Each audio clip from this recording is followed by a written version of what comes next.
ஓம் சாய்ராம். என் அன்பு செல்லமே, என்னுடைய தங்கமே, விடிந்து விட்டது. எழுந்து உன்னுடைய வேலையை செய்ய துவங்கு என்னுடைய தங்கமே. வாழ்வில் எல்லா கதவும் மூடவில்லை. எல்லா கதவையும் நான் மூடியும் விடமாட்டேன். உனக்கான கதவை நான் திறந்து விட்டேன். எழுந்திரு. எப்பொழுதும் என்ன சொல்வாய்? எல்லோருக்கும் ஒரு கதவு மூடினால் இன்னொரு கதவானது திறக்கும். ஆனால் என்னுடைய வாழ்க்கையில் மட்டும் அனைத்து கதவுகளும் மூடியே உள்ளது. எப்பொழுது என்னுடைய வாழ்வில் இன்பமான கதவுகள் திறக்கும் என்று நீ நினைப்பாய் அல்லவா? நீ எப்பொழுதும் எழுந்திருக்கும் பொழுது விழுந்து விட்டதா? இன்று என்ன செய்ய போகிறோம்? நேற்றைய நாளை எப்படியோ கடந்து விட்டோம், இன்றைய நாளை எப்படி கடக்கப் போகிறோம் என்ற மன வேதனையிலேயே எழுந்திருப்பாய். தங்கமே, நித்தம் நீ இப்படி நினைப்பது தவறு. வாழ்க்கையில் எல்லாவற்றுக்கும் ஒரு வழி பிறக்கும்.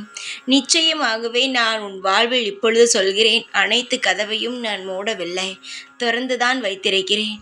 கெட்ட கதவை தான் மூடியிருக்கிறேனே தவிர நல்ல கதவை சீக்கிரமாகவே திறந்து வைப்பேன். பாதி கதவு திறந்துதான் உள்ளது. நீதான் அதை கண்டுபிடிக்க வேண்டும். தெய்வமானது வழிகாட்டுமே தவிர அதை நீதான் நல்ல முறையில் பயன்படுத்தி கொள்ள வேண்டும். புரிகிறதா? பயன்படுத்திக்கொள். உன்னுடைய வாழ்வில் நீ எதை செய்ய வேண்டும் என்று நினைக்கிறாயோ அதை தாராளமாக செய்.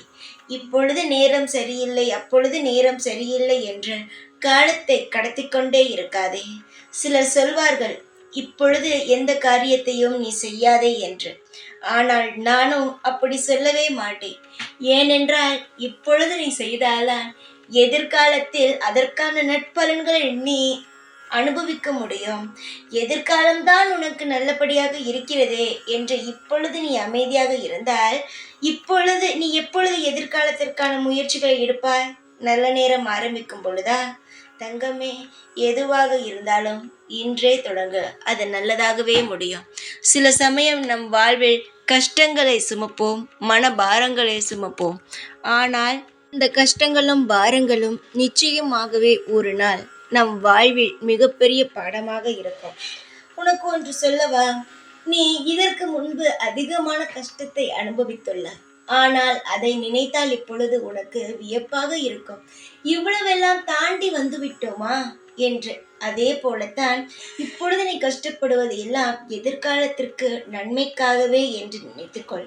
மனிதனாக பிறந்தாலும் சரி, விலங்குகளாக பிறந்தாலும் சரி, ஏதோ ஒரு கஷ்டத்தை அனுபவிக்கத்தான் வேண்டும். கஷ்டமில்லாத வாழ்க்கை இவ்வுலகில் யாருக்கும் கிடையாது. ஒவ்வொரு முறையும் தெய்வங்கள் அவதரிக்கும் பொழுதே அந்த தெய்வங்களுக்கும் நிச்சயமாகவே கஷ்டங்கள் இருந்தது. சரிதானே? அந்த கஷ்டங்களை நீ என்ன நினைக்கிறாய்? நமக்குத்தான் கஷ்டம் என்று. இப்பூமியில் பிறந்து விட்டோமானால் இவ்வுலகத்தில் இருக்கும் அனைவருக்கும் கஷ்டம்தான். அது ஒவ்வொருவருக்கும் ஒவ்வொரு மாதிரியான கஷ்டங்கள் அனுபவிப்பார்கள்.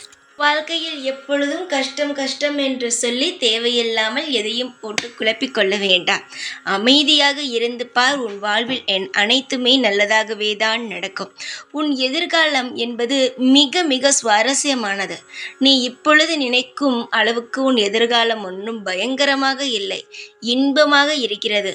உன்னுடைய வீட்டை தேடி இன்பமான சில விஷயங்கள் நடக்க ஆரம்பிக்கும் இன்றிலிருந்து. இன்றைய நாள் உன் வாழ்வில் மிக மிக சுவாரஸ்யமான நாளாக இருக்கும். எப்பொழுதும் புதிராகவே இருந்ததல்லவா? இன்று இது நடக்குமா, நாளை அது நடக்குமா, இல்லை என்றுதான் எது நடக்கும் என்று ஒன்றுமே தெரியாமல் புதிராகவே இருந்த உன் வாழ்வில் இன்று உன் வாழ்க்கையில் அதிகமான நல்ல விஷயங்கள் நடக்கும். இன்றிலிருந்து உனக்கு துவங்கும் நல்ல காரியமானது, நல்ல நேரமானது வாழ்நாள் முழுவதும் நீடித்து நிலைக்கும். புரிகிறதா? சந்தோஷமாக மட்டுமே இருங்கள். எல்லா நாளும் உங்களுக்காக இன்பமாகவே இருக்கும். உங்களுடைய வாழ்வில் நான் நிறைந்து சகலங்களையும் தருவேன் என்று நம்பி ஒவ்வொரு காரியத்திலும் இறங்குங்கள். நல்லதே நடக்கும். எப்பொழுதுமே இந்த சாயாகிய நான் உங்கள் பக்கத்திலிருந்து உங்களை ஒவ்வொரு நாளும் வாழ வைத்து கொண்டேதான் இருப்பேன். என்னுடைய ஆசீர்வாதமும் அனுக்கிரகமும் எப்பொழுதும் என்னாலும் உங்களுடன் இருக்கும்.